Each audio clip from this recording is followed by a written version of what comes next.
हमारे लिए आज की इंजील मुक़द्दस मत्ती के मुताबिक उसका 9 बाब 32 ता 38 आयात मुकद्दसा।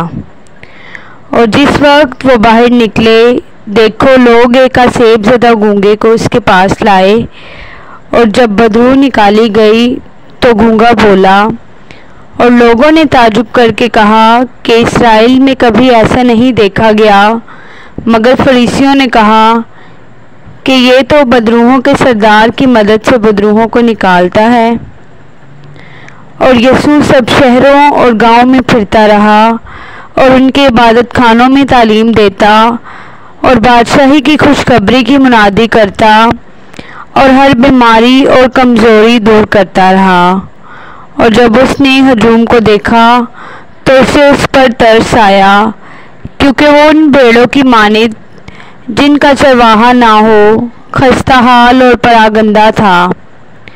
तब उसने अपने शागिर्दों से कहा कि फसल तो बहुत है मगर मज़दूर थोड़े हैं, इसलिए तुम फसल के मालिक की मिन्नत करो कि वो अपनी फसल काटने के लिए मज़दूर भेज दे।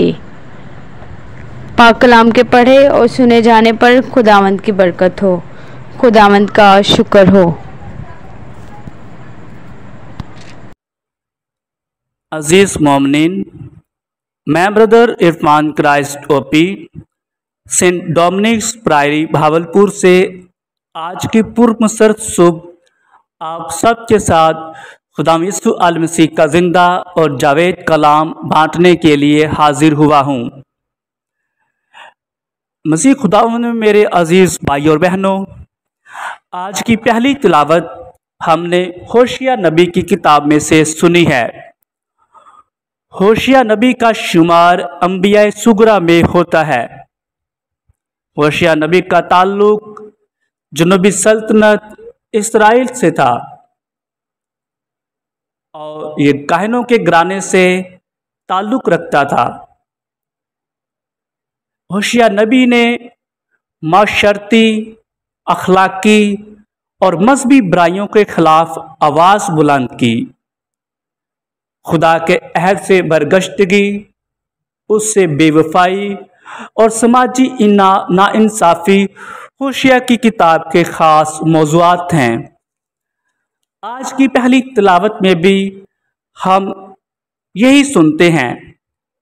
खुदा अपने बंदे होशिया नबी की मुआरफत जनूबी सल्तनत इसराइल के लोगों से मुखातिब है कि उन्होंने अपने बादशाह खुद ही मुकर्रर कर लिए हैं, वो खुदा की तरफ से नहीं हैं।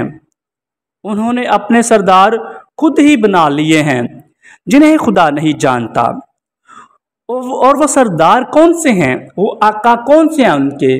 उन्होंने चांदी और सोने से बुत बना लिए जिनसे वो नेस्तो नाबूद हैं। वो बुत जो हैं, जो उन्होंने गढ़े हैं, जो बाल का इश्तारूत का बुत है जो है, यही उनकी बर्बादी का बाइस हैं।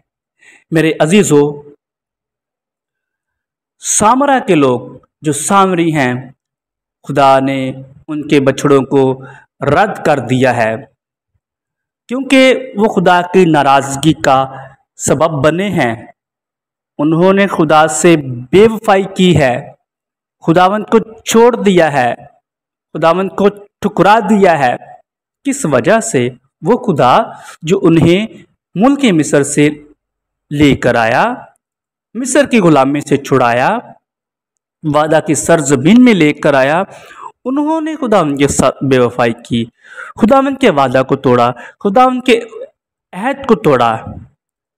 खुदावंद फरमाते हैं कि वो बर्बाद होंगे, वो नेस्तो नबूद हो जाएंगे अपनी याश परस्तियों के सबब, बुत परस्तियों के सबब। मेरे अजीज़ों, खुदावंद मजीद फरमाते हैं कि उन्होंने हदियों की कुर्बानियों के लिए गोश्त गुजराने और गोश्त खाते हैं, लेकिन ये खुदावंद को नापसंद है। खुदावंद इनसे खुश नहीं होता। मेरे अजीज़ों, आज की इंजील मुकद्दस जो कि हमने मुकद्दस मत्ती की इंजील में से सुनी है, यसु अलमसीह एक सेब ज़दा गूंगे को शिफा बख्शते हैं। वो गूंगा जिसमें बदरू थी, खुदा उस बदरू को उससे निकालता है और वो गूंगा दोबारा से बोलने लगता है। मगर वहाँ पर मौजूद फरीसी ये कहते हैं कि ये बंदा बदरूहों के सरदार की मदद से, बाज़बूल की मदद से बदरूहों को निकालता है। यसु अलमसीह सब शहरों में और गांव में और इबादत खानों में खुदा के कलाम की खुशखबरी को फैलाता है। तमाम बीमारों को, कमज़ोरों को तवानाई और ताकत बख्शता है। उनकी बीमारियों से उन्हें रहाई अता करता है। हजूम दर हजूम उसके गिर्द जमा होते हैं उससे शिफा पाने के लिए, रूहानी शिफा भी और जिस्मानी शिफा भी। और यसु को उन पर देखकर तरस आता है। इसलिए यीशु मसीह फरमाते हैं कि ये लोग उन भेड़ों की मानद हैं जिनका चरवाहा ना हो, खस्ता हाल और परागंदा। मेरे अजीज़ों, खुदा यीशु अल मसीह अपने शागिर्दों से कहता है कि फसल तो बहुत है मगर मजदूर थोड़े हैं। इसलिए तुम फसल के मालिक की मिन्नत करो कि वो अपनी फसल काटने के लिए मजदूर भेज दे। अजीज़ मोमिनीन, आज जब हम दुनिया में देखते हैं तो बहुत से लोग जो हैं वो खुदा से दूर हैं। फसल बहुत ज़्यादा है, मजदूर थोड़े हैं, बरगज़ीदा थोड़े हैं, रास्तबाज थोड़े हैं, ईमानदार थोड़े हैं, वफादार थोड़े हैं, खुदा के कलाम पर अमल करने वाले थोड़े हैं, खुदा के कलाम को फैलाने वाले थोड़े हैं, उस पर उसका प्रचार करने वाले थोड़े हैं। इसलिए आज ज़रूरत इसी अमर की है कि हम सब ईमानदार मजदूर बने, अपने आप को खुदा की कलाम के मुताबिक ज़िंदगी बसर करने वाले इंसान बनाएं, ताकि ये फसल जो बहुत ज़्यादा है, इस तमाम फसल में, इस तमाम कायनात में, इस तमाम पाकिस्तान में खुदा के कलाम का बीज बोया जाए। और जब ये बीज बोया जाए तो ये अच्छा फल लाए, 100 गुना फल लाए और खुदा के नाम का प्रचार होता रहे। इसी हमारे खुदा के वसीले से आमीन।